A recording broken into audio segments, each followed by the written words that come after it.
Para crear la cura por la palabra, Freud tuvo antes que afinar no su propia lengua, sino el oído.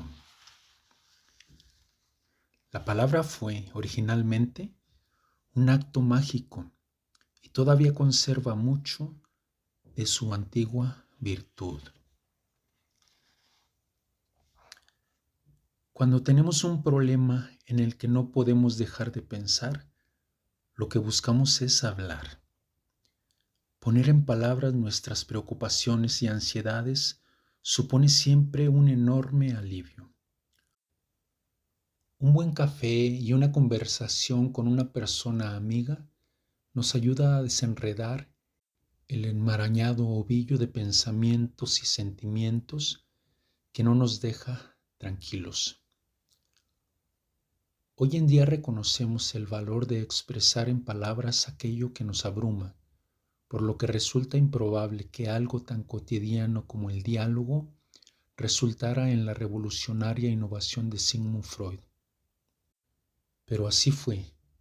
Estableció la conversación no solo como una de las herramientas más importantes del psicoanálisis, sino también como una valiosa práctica fuera del consultorio. Cuando el joven neurólogo empezó a ver pacientes en su práctica privada en Viena, su método principal de tratamiento fue la hipnosis. Era una técnica legítima para la época, pero Freud nunca estuvo del todo contento con ella. La hipnosis era un método inestable, sin resultados garantizados, pues muchas personas simplemente no lograban acceder al estado mental requerido para que surtiera efecto. Fue el doctor Joseph Breuer, su amigo y mentor, quien plantó en la mente de Sigmund por primera vez la semilla de la cura a través de la palabra.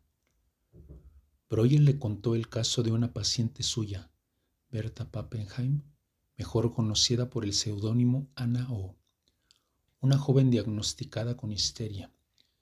Presentaba una gran variedad de síntomas, desde simples dolores de cabeza hasta la repentina incapacidad de hablar alemán, su idioma materno, pasando por cambios abruptos de humor y parálisis parcial. Breuer ya había notado que hablar parecía aminorar los síntomas de Anna O., quien en estado de hipnosis le contaba al doctor pequeñas historias. Era una especie de catarsis. Relatar esas anécdotas le permitía a la paciente recuperar memorias extraviadas y purgar las emociones más extremas y desbocadas a las que no podía acceder fuera de este estado mental. De esta manera, la joven encontraba un poco de alivio. Sin embargo, no fue sino hasta 1882 cuando Anna O. experimentó un repentino ataque de hidrofobia, el rechazo total al agua, que Breuer cayó en cuenta de lo importante que era la terapia mediante la palabra. Durante una de sus sesiones, Anna O. recordó haber visto a un perro tomar agua de un vaso. Describir la escena le permitió separar los sentimientos de repulsión y asco que la imagen le había causado, y su hidrofobia, según Breuer, desapareció. Juntos, doctor y paciente rastrearon la mayoría de sus síntomas hacia eventos específicos de su vida. Si bien futuros historiadores cuestionarían la afirmación de Breuer de haber curado la histeria de Anna O. en su totalidad, la joven sí se benefició mucho de la terapia.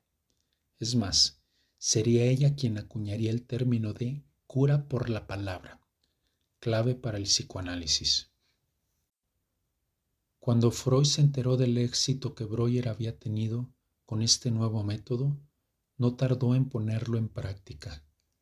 Lo implementó con una serie de mujeres diagnosticadas con histeria que no solo le demostrarían la importancia y eficacia de este tipo de análisis, sino que le enseñarían, mediante ensayo y error, exactamente cómo refinarlo.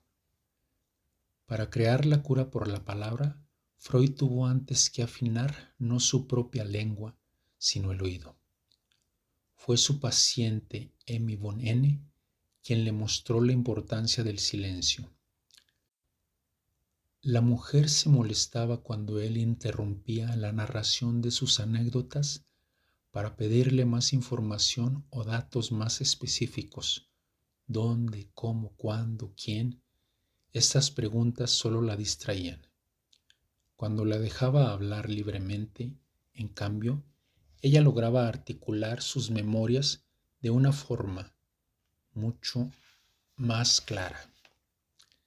Era una técnica productiva y útil en la cual ya se intuían los inicios de lo que se convertiría en la asociación libre, una fórmula esencial del psicoanálisis.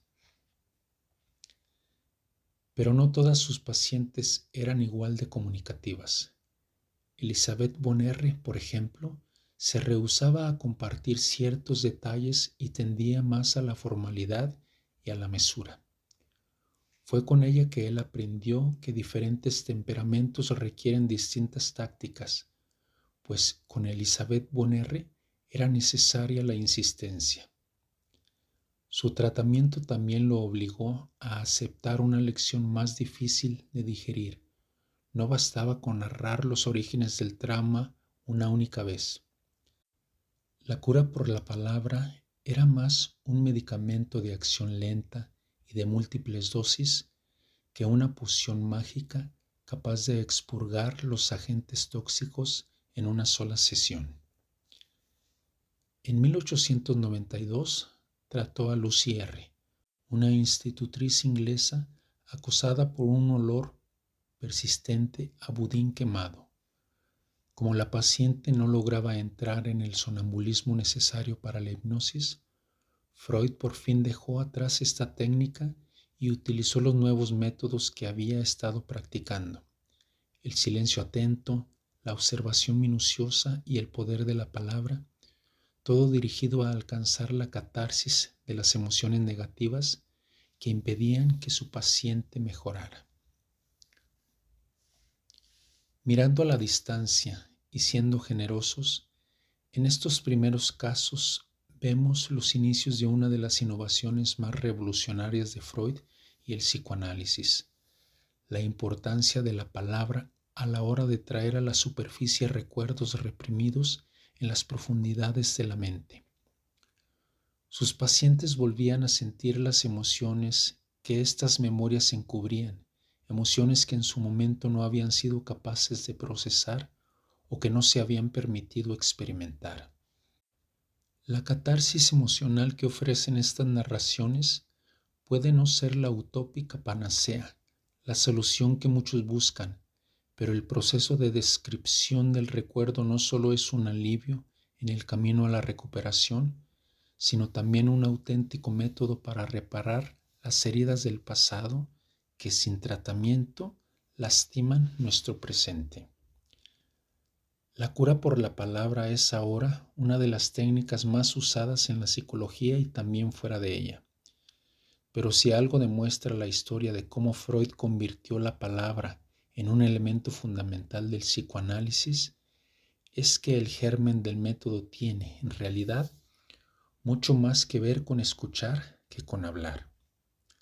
Después de todo, fue gracias a sus conversaciones con Breuer que se encontró con la idea por primera vez, y gracias a las que sostuvo con sus pacientes, la pudo refinar hasta convertirla en su profesión.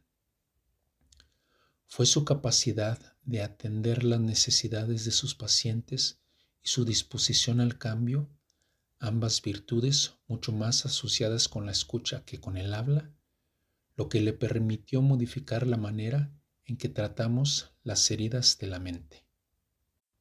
Al enseñarnos la importancia de hablar, Freud demostró que la catarsis que tanto alivio ofrece a las personas, en realidad se alcanza entre dos.